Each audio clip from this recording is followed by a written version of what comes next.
అగ్నికి వాయువు తోడైనట్టుగా షర్మిలకు సోదరు సునీత్ తోడైందా? వైఎస్ కుటుంబం నెట్టినిలువున చీలిపోనుందా? వివేక హత్యే ప్రధానాస్త్రంగా అన్న జగన్పై సోదరులిద్దరూ బాణం ఎక్కుపెట్టనున్నారా? ఎన్నికల బరిలోకి సైతం వైఎస్ సునీత దూకనున్నారా? ఇక జగన్కు చుక్కలు చూపనున్నారా? ఏమో గుర్రం ఎగరావచ్చు.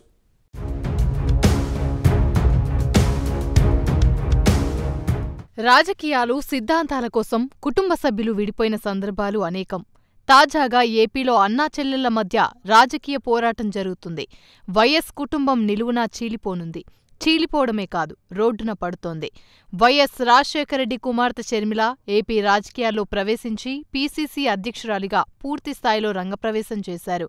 అన్నాచెల్లెళ్లైనా వేర్వేరు పార్టీల్లో ఉంటే, అది కూడా ఆయా పార్టీల అగ్రనేతల హోదాలో ఉంటే ఇక ఒకరిపై ఒకరు మాటల తూటాలు పేల్చక తప్పదు. ఒకసారి తిట్టినా 100 సార్లు తిట్టినా ఒకటే. అందాక వచ్చాక మొహమాటాలేవీ ఉండవు. ప్రస్తుతం షర్మిల చేస్తుంది అదే అని రాజకీయ విశ్లేషకులు అంటున్నారు. షర్మిల నేరుగానే అన్న జగన్మోహన్ రెడ్డిపై విరుచుకుపడుతున్నారు. మిగిలిన పార్టీలపై కూడా విమర్శలు గుప్పిస్తున్నారు. ప్రధానంగా వైసీపీనే టార్గెట్ చేస్తున్నారు. షర్మిలకు తన బాబాయ్ కుమార్తె వైఎస్ సునీత తోడు నిలవబోతున్నారు. తాజా పరిణామాలు చూస్తే అది నిజమే అని అర్థమవుతుంది.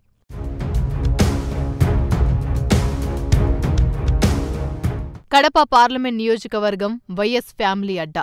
కడప ఎంపీగా వైఎస్ కుటుంబ సభ్యులే గెలుస్తూ రావడం రివాజుగా మారింది. అక్కడ్నుంచి దివంగత నేతలు వైఎస్ రాజశేఖరరెడ్డి, వైఎస్ వివేకానందరెడ్డి తర్వాత జగన్ లోక్సభకు భారీ మెజార్టీలతో ఎన్నికయ్యారు. జగన్ ఆ సీటును ఖాళీ చేసిన తర్వాత అవినాష్ రెడ్డికి అవకాశమిచ్చారు. 2 సార్లు ఆయన కూడా భారీ మెజార్టీలతో గెలిచారు. 1989లో కడప నుంచి వైఎస్ రాజశేఖరరెడ్డి గెలుపొందినాటి నుంచి అక్కడి వారికి ఓటమి లేకుండా పోయింది. అటువంటి వైఎస్ కుటుంబం ఇప్పుడు రాజకీయంగా చీలిపోయింది. వివేకానందరెడ్డి హత్య జరిగిన కొద్ది రోజుల్లోనే వైఎస్ కుటుంబంలో చీలికలొచ్చాయి. చివరికి అవి రాజకీయాలను చుట్టిముట్టేశాయి. వైఎస్ జగన్ ఒకవైపుంటే ఆయన సోదరీమణులు షర్మిల, సునీత కాంగ్రెస్ వైపున్నారు.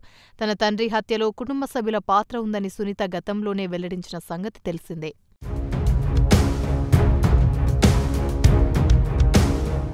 ఏపీ కాంగ్రెస్ అధ్యక్షురాలిగా వైఎస్ షర్మిల కూడా జగన్కు రాజకీయ శత్రువయ్యారు.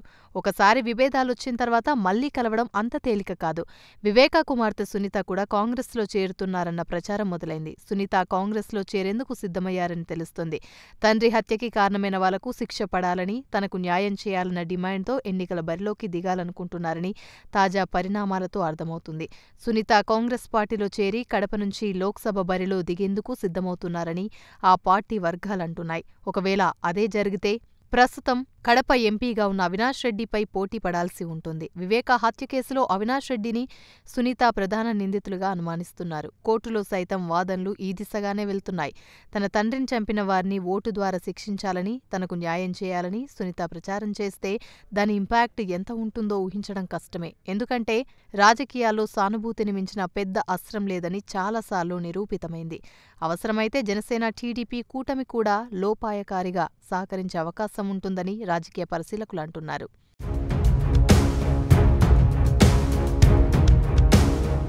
ఇప్పటికే తల్లి, చెల్లిని జగన్ పట్టించుకోవడం లేదని విపక్షాలు చేస్తున్న విమర్శలతో జనం కూడా దాని గురించి మాట్లాడుకుంటున్నారు. వైసీపీలో టికెట్ రాని వాళ్లు షర్మిలతో నడవడానికి సిద్ధంగా ఉన్నారు. కాంగ్రెస్ కూడా ఏపీలో పుంజుకోవడానికి ప్రయత్నిస్తుంది. గత దశాబ్ద కాలంగా కనపడని నేతలు ఇప్పుడు కాంగ్రెస్ సమావేశాల్లో కనబడుతున్నారు. దానికి తోడు వివేకా హత్యతో జిల్లా వ్యాప్తంగా వైఎస్ సునీతపై సానుభూతి కనిపిస్తుంది. ఇలాంటి పరిస్థితుల్లో వైసీపీ ఓటు బ్యాంకుకు కోతపడ్డం ఖాయమన్న అభిప్రాయం వ్యక్తమవుతుంది. ఈ క్రమంలో సునీత కడప ఎన్నికల బరిలో ఉంటే రాజకీయంగా వైసీపీకి కొంత గడ్డు పరిస్థితి తప్పదంటున్నారు విశ్లేషకులు. ముఖ్యంగా వైఎస్ అంటే కాంగ్రెస్ పార్టీ, కాంగ్రెస్ పార్టీ అంటే వైఎస్ అనుకునే చాలామంది నేతలు జిల్లాల్లో ఉన్నారు. వారంతా ఇప్పటివరకు గత్యంతరం లేక వైసీపీ వెంట నడుస్తున్నారు. ఇప్పుడు షర్మిల అన్నకు వ్యతిరేకంగా, అందులోనూ కాంగ్రెస్ రాష్ట్ర అధ్యక్షురాలిగా మారడంతో వారంతా ఆమె వెంట నడిచే అవకాశాన్ని కొట్టిపారేయలేమని రాజకీయ పరిశీలకులు అంచనా వేస్తున్నారు. మరోవైపు వైసీపీ టికెట్ ఆశించి భంగపడిన వారిలో చాలామందికి కాంగ్రెస్ ఆశాకిరణంలా కనిపిస్తోంది.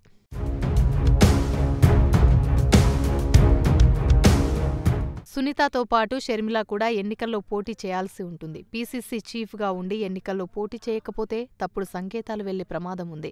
ఒకవేళ షర్మిల పోటీ చేస్తే అసెంబ్లీకే పోటీ చేయాల్సి ఉంటుంది. అప్పుడు పులివెందుల అసెంబ్లీ నుంచి పోటీ చేయనుందా అనేది ఇప్పటివరకు ప్రశ్నగానే ఉంది. లేకపోతే కడప పార్లమెంట్ నుంచి షర్మిల బరిలోకి దిగి సునీతను పులివెందుల నుంచి పోటీకి నిలుపుతారనే చర్చ కూడా ఆ పార్టీ వర్గాల్లో జరుగుతుందని తెలుస్తుంది. షర్మిల, సునీత 2 స్థానాల్లో చెరో దాంట్లో నుంచి పోటీ చేయాల్సి అవసరం ఉంటుంది. అదే జరిగితే సెంటిమెంట్ రాజకీయాలు చాలా ఎక్కువగా జరిగే అవకాశం ఉంది. ఫలితాలు ఊహించని విధంగా వస్తాయనే అంచనాలు ఉన్నాయి. ఎవరు ఎక్కడి నుంచి పోటీ చేస్తారో తెలియాలంటే కొంతకాలం వేచి చూడాల్సిందే.